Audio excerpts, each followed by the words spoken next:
Assalamualaikum warahmatullahi wabarakatuh. Saya Tata Suhendar, PGP Angkatan 8 akan menyampaikan refleksi tentang budaya positif yang saya beri judul dengan budaya positif, dilema antara bertahan dan berubah.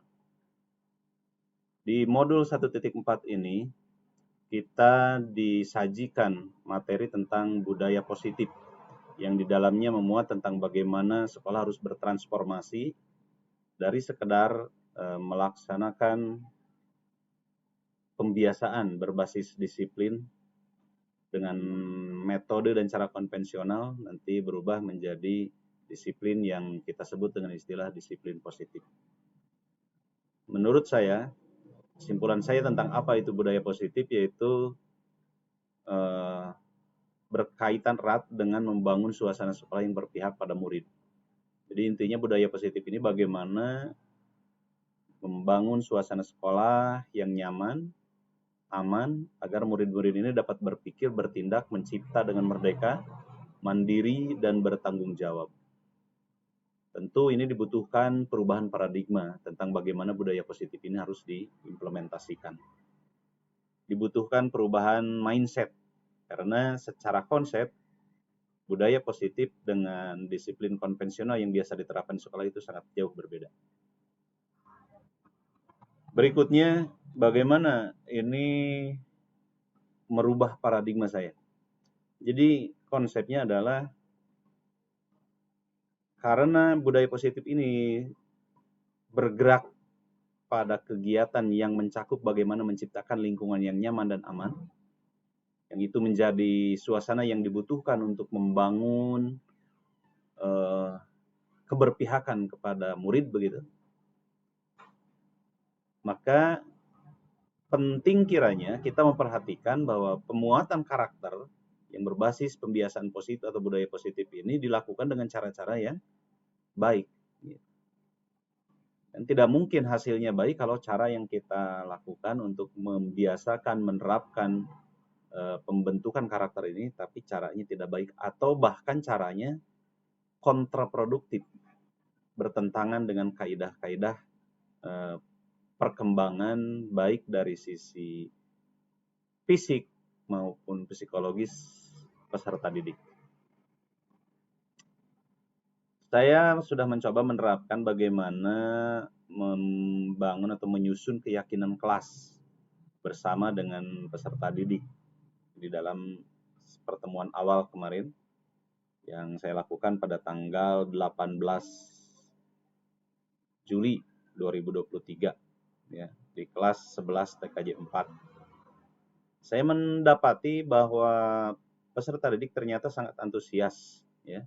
Mereka memiliki antusias yang berbeda, respon yang positif dalam berinteraksi dan berkolaborasi menyusun keyakinan kelas ya. Keyakinan kelas secara bersama-sama. Ini begitu dirasakan. Kemudian saya juga merasakan bagaimana mereka menerima atau bagaimana mereka menyampaikan respon penerimaan yang berbeda dari murid ketika mencoba menerapkan langkah awal dalam disiplin positif ini. Sehingga bagi saya ini mendorong untuk semakin bersemangat, terus mengembangkan dan menerapkan budaya positif ya, pada tahap selanjutnya di lingkup yang lebih besar.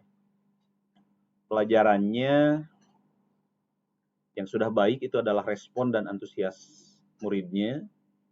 Kemudian mereka juga mulai terbuka untuk bisa berkomunikasi dengan baik, diskusi dengan baik dalam menyusun keyakinan kelas.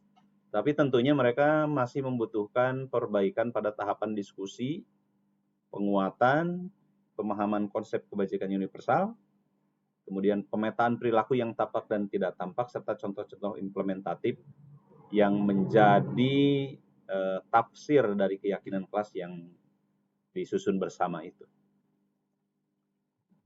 Selama ini saya biasanya memerankan posisi kontrol sebagai yang paling sering ya barangkali ini. Yang paling sering itu sebagai penghukum, pembuat rasa bersalah, atau bahkan paling bagus hanya sebagai teman. Dalam posisi posisi kontrol. Jadi jarang sekali menerapkan posisi kontrol sebagai pemantau atau bahkan manajer. Jadi ini yang biasa, yang sudah sering dilakukan. Karena mau tidak mau kita kan menjalankan fungsi pembinaan, pembimbingan dan pendidikan ini secara integral, ya, secara keseluruhan. Maka di dalam proses pembimbingan siswa ya seringkali di posisi ini yang dijalankan. Itu pada posisi sebagai penghukum, pembuat rasa bersalah, atau bahkan paling bagus sebagai teman. Di dalam penerapan segitiga restitusi, tentunya kita sering kali berhadapan dengan permasalahan pembelajaran yang pasti melibatkan murid. Dan bagi guru ini bukanlah hal yang aneh dan pasti sering terjadi begitu. Karena interaksi dan fokus guru dalam melaksanakan fungsi dan tugas pokok adalah memang murid diantaranya.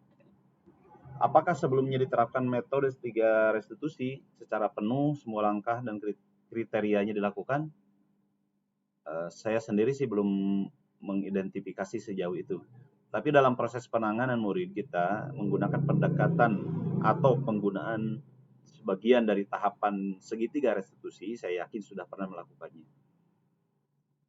Ya, tahapan untuk menstabilkan identitas, kemudian memvalidasi tindakan yang salah, itu saya pikir biasa kita lakukan, sering kita lakukan. Hanya ketika menanyakan keyakinan yang nantinya akan berdampak kepada adanya gagasan-gagasan memperbaiki perubahan atau melakukan perubahan pada kasus-kasus tertentu, ya ini yang jarang dilakukan.